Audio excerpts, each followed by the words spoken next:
జరుగుతున్నటువంటి పరిణామం అందరికీ తెలిసిందే. ఈరోజు ఒక గిరిజన బిడ్డ ఎదుర్కొనే శక్తి లేక ఎన్ని కుట్రలు కుతంత్రాలు చేస్తున్నారో నిజంగా ఎంత బాధాకరం అంటే, నాకు కార్పొరేటర్లు మద్దతు ఇస్తున్నారని వాళ్ళని భయపెడుతూ, బెదిరిస్తూ, కేసులు పెడుతూ, కనీసం మహిళా కార్పొరేటర్లను కూడా చూడకుండా వారి ఇళ్ళకెళ్ళి వాళ్ళని బెదిరిస్తూ, ఇబ్బంది పెడుతూ, బయటికి చెప్పుకోలేని పరిస్థితిలాగా వాళ్ళని అనేక విధాలుగా భయపెడుతూ ఇబ్బంది పెడుతున్నారు.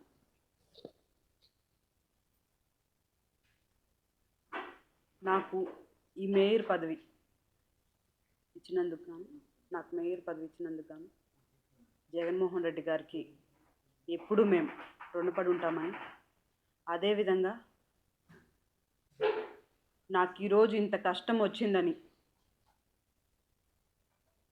గిరిజన దళిత నాయకులు నాకు అండగా నిలిచినందుకు వారందరికీ కూడా నేను రుణపడి ఉన్నానని తెలియచేసుకుంటూ, ఈరోజు నా మేయర్ పదవికి రాజీనామా చేస్తున్నాను.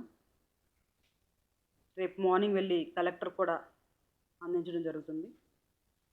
నేను మేయర్ పదవికి మాత్రమే రాజీనామా చేస్తున్నాను. ప్రజలకు ఎప్పుడూ చేరువుగా ఉంటాను. వారి ఆశీస్సులు మా మీద ఉన్నాయని మేము అనుకుంటూ,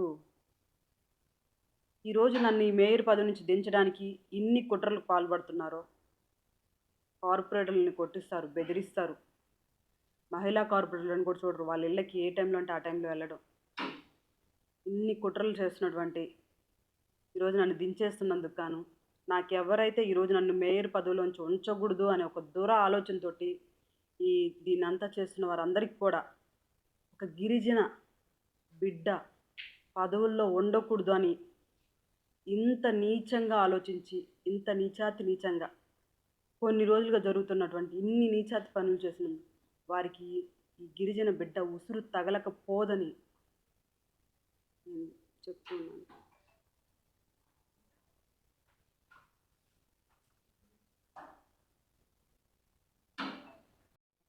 గత నెల రోజులుగా దాదాపు నెల్లూరు నగరంలో జరుగుతున్నటువంటి పరిణామాలు ప్రతి ఒక్కరికి తెలిసిందే. అయితే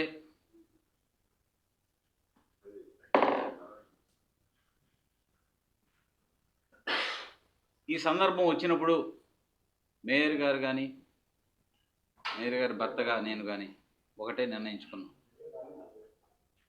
పార్టీల మద్దతు కూడా, వైఎస్ఆర్ కాంగ్రెస్ పార్టీ మద్దతు కూడా కోరడం జరిగింది.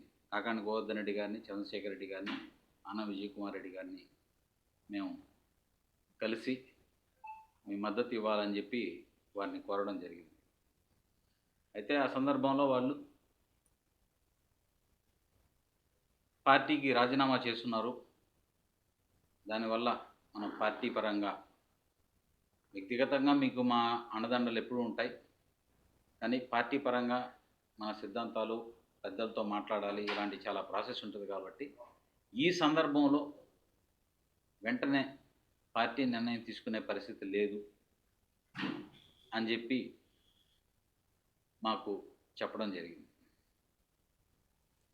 అయితే ఆ సందర్భంలో మేయర్ గారు ఒక నిర్ణయం తీసుకున్నాం. ఎలాగైతే అలా అవుతుంది, మనకి ఎవరు మద్దతు ఇచ్చినా ఇవ్వకపోయినా ఒకరే పోటీ చేస్తాం, శక్తి ఉన్నంత వరకు పోటీ చేస్తాం అని చెప్పి ఒక నిర్ణయం తీసుకోవడం. ఆ నిర్ణయాన్ని మా గిరిజన పెద్దలు, దళితులు అందరి దగ్గర కూడా డిస్కస్ చేస్తే, అలాగే ఖచ్చితంగా మీకు మేము అండదండలుగా ఉంటామని చెప్పి కూడా వారు మాకు చెప్పడం జరిగింది. అదేవిధంగా గత కొన్ని రోజులుగా వారు కార్యక్రమాలు చేస్తూ ఉన్నారు, మా గిరిజన పెద్దలందరూ కూడా. మేము కూడా మా శక్తి ఉన్నంత వరకు పోరాటం చేయడం జరిగింది. అది అందరికీ కూడా తెలిసినటువంటి విషయం. అయితే గత 3 రోజుల క్రితం ఒక 5 మంది కార్పొరేటర్లు వైఎస్ఆర్ కాంగ్రెస్ పార్టీలో చేరడం జరిగింది. అప్పటికే మాకు ఆ కార్పొరేటర్లు చేరతారన్న విషయం మాకు తెలియదు. మాకు ఎవరి మద్దతు లేదు, ఏ పార్టీ మద్దతు కూడా లేదు. ఒకే ఒక్క మేయర్, ఒకే ఒక ఓటు మాకుండేది. అప్పటికే ఈ కుట్రలు పన్నుతున్నటువంటి నీచ రాజకీయాలు చేస్తున్నటువంటి రాక్షసుడు ఎవరైతే ఉన్నాడో నెల్లూరు నగరంలో, ఆ రాక్షసుడు మేయర్ స్రవంతి దెబ్బకు భయపడి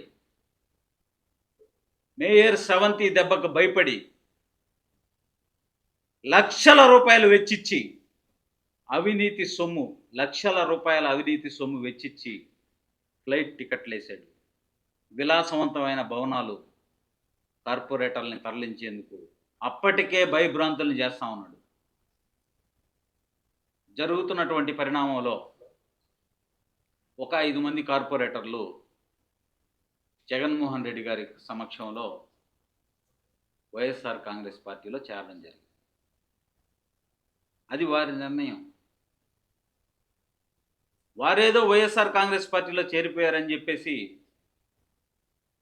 రాత్రింబోళ్ళలో నిద్రపోకుండా హైవే మీద తిరుగుతా కార్పొరేటర్లందరికీ కూడా ఫోన్ చేసి వాళ్ళేదో మాకు మద్దతు ఇచ్చేస్తారు అని చెప్పి వారే ఆలోచించుకొని కార్పొరేటర్లని బెదిరించేటువంటి కార్యక్రమం శ్రీకారం చుట్టడం. ఆ రాక్షసుడి ఆలోచనకి మంత్రి నారాయణ గారు విజ్ఞత కలిగిన వ్యక్తి అనుకున్నాం. మంత్రి నారాయణ గారే ఎందుకు ఆయన ఆ రాక్షసుడికి మద్దతు పలికాడో మాకు తెలియదు. కానీ గత 2 రోజుల నుంచి ఆ రోజు 5 మంది కార్పొరేటర్లు చేరడం, అక్కడి నుంచే ఒక కార్పొరేటర్ని బలవంతంగా ఎత్తుకురావడం, అతన్ని కొట్టారని కూడా మాకు సమాచారం తెలిసింది. అది నిజమో కాదో మాకు తెలియదు. ఆ క్షణం నుంచి మరింత పెట్టరేగిపోతున్నటువంటి ఈ రాక్షసుడు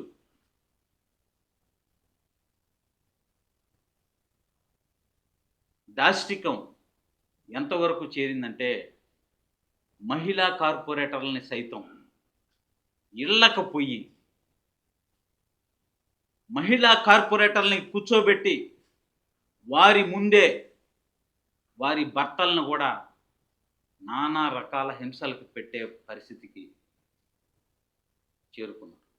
వారు మాకు మద్దతు లేదని చెప్పి ప్రకటించడం జరిగింది. బహిరంగంగా ప్రెస్ మీట్లో చెప్పడం కూడా జరిగింది.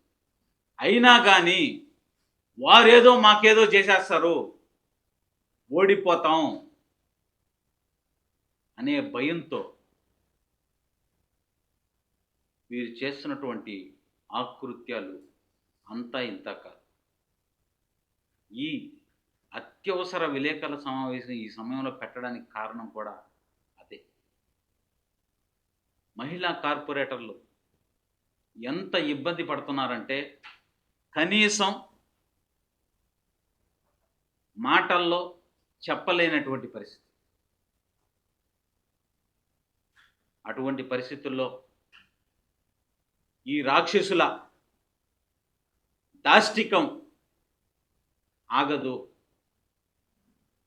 చంద్రబాబు నాయుడు గారికి, పవన్ కళ్యాణ్ గారికి, లోకేష్ గారికి ఈ గిరిజన బిడ్డలు ఈ సందర్భంగా చెప్తా ఉన్నారు, ఒక మేయర్ పదవి, సంవత్సర కాలం పదవి కోసం మీరు చేసినటువంటి, ఇక్కడ చేస్తున్నటువంటి రాక్షసులకి మీరు మద్దతు పలకడం మీ విఘ్నతకే వదిలేస్తున్నాం. అనేక సందర్భాల్లో మీకు విజ్ఞప్తి చేసాం వినయపూర్వకంగా. మా గిరిజన పెద్దలు కూడా మీకు వినయపూర్వకంగా విజ్ఞప్తి చేశారు. వారిని బెదిరిస్తే వారిని కనీసం పిలిచి అడిగిన పాపాన బోల పోలీస్ డిపార్ట్మెంట్. కనీసం పిలిచి నరుకుతాం చంపుతాం అంటే వారిని పిలిచి, మీకందరికీ కూడా తెలుసు, విలేకరుల సమావేశంలో వారు మాట్లాడినటువంటి రికార్డు వినిపించానా లేదన్నా?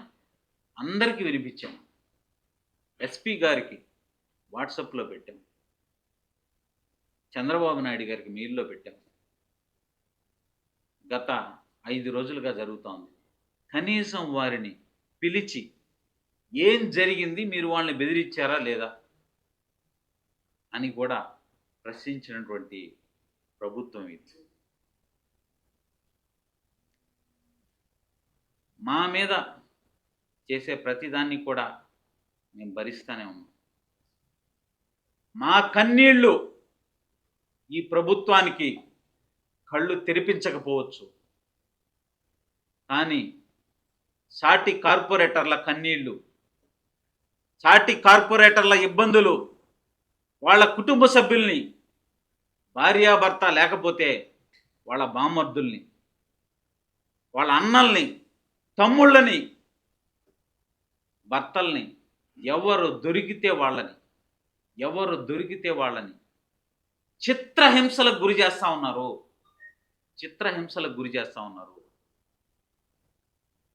ఈ ఉసురు మంత్రి నారాయణ గారు మీకు తగలక మానదు అని చెప్పి కోట్ల రూపాయల డబ్బులు వెచ్చిస్తున్నారు.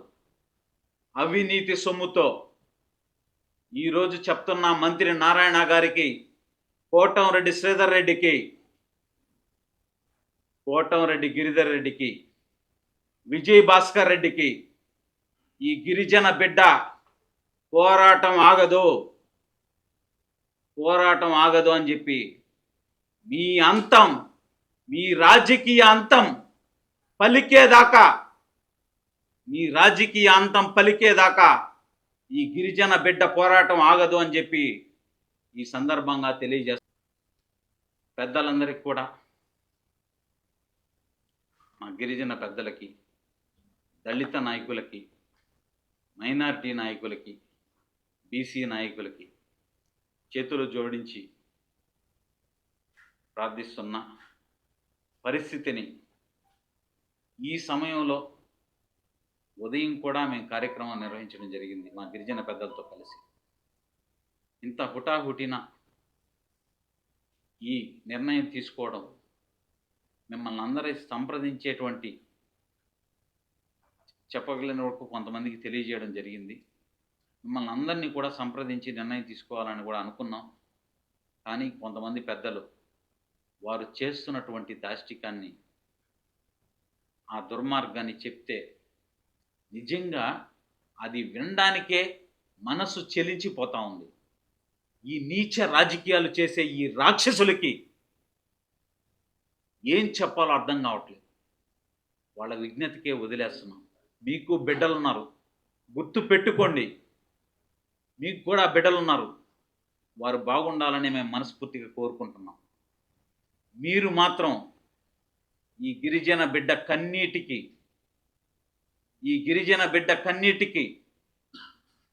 మూల్యం చెల్లించుకోక తప్పదని చెప్పి సందర్భంగా చెప్తూ, మా గిరిజన నాయకులందరికీ కూడా పేరు పేరుగా వారి పాదాలకు నమస్కరించి వినమ్రపూర్వకంగా కోరుకుంటా ఉన్నాం. మిమ్మల్ని సంప్రదించేటువంటి సమయం కూడా లేనటువంటి పరిస్థితి.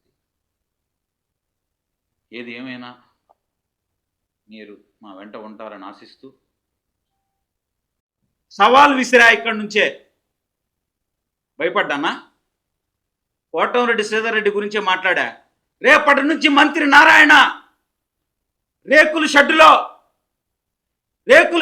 ట్యూషన్ తెప్పిన దగ్గర నుంచి అవినీతి సామ్రాజ్యం, వేల కోట్ల రూపాయల అవినీతి సామ్రాజ్యం నెలకొల్పిన దాకా ప్రతి విషయం బయట పెడతా. భయపడ్డానా? సాటి కార్పొరేటర్లు, మహిళా కార్పొరేటర్లు, నా సతీమణి ఒక మహిళ. ఈ నీచులకి రాజకీయమే ముఖ్యం, ధనం ముఖ్యం. మాలాంటి సామాన్య బిడ్డలకి ఉన్నటువంటి అనుబంధాలు, ప్రేమలు ఈ నీచులకు ఉండవు. మహిళా కార్పొరేటర్లు పడుతున్నటువంటి బాధ మాకు మాత్రమే తెలుసు, మీరు కూడా వినే ఉంటారు. ఎందుకు వాట్సాప్ గ్రూపుల్లో వదులుతున్నారు కదా భుజాల మీద చేయలేసి ఆ పక్క ఈ పక్క. 5 నిమిషాల ముందు వైఎస్ఆర్ కాంగ్రెస్ పార్టీలో జగన్మోహన్ రెడ్డి గారి సమక్షంలో చేరినటువంటి కార్పొరేటర్ నెల్లూరు నుంచి 4 గంటల సేపు ప్రయాణం చేసి జగన్మోహన్ రెడ్డి దగ్గర చేరినటువంటి కార్పొరేటర్ 5 నిమిషాల్లో మారిపోయి పోలీసులు పోయి అరెస్ట్ చేస్తారు. ఏమొచ్చింది వాట్సాప్ గ్రూపుల్లో? ఆ కార్పొరేటర్ని పోలీసులు అరెస్ట్ చేశారనే కదా వచ్చింది. వైఎస్ఆర్ కాంగ్రెస్ పార్టీ నాయకులు కూడా అక్కడ పోయి ధర్నా చేశారు కదా. మరుసటి రోజు భుజాల మీద చేయేసి ఏం వీడియో వచ్చింది? ఆ వీడియో ఎట్టొచ్చి ఉంటుంది? అర్థం చేసుకోవాలని చెప్పి ముఖ్యంగా గత 15-20 రోజుల నుంచి మా పత్రికా సోదరులు మా మీద చూపించినటువంటి ప్రేమ అభిమానానికి చేతులు జోడించి ధన్యవాదాలు తెలియజేస్తున్నాను.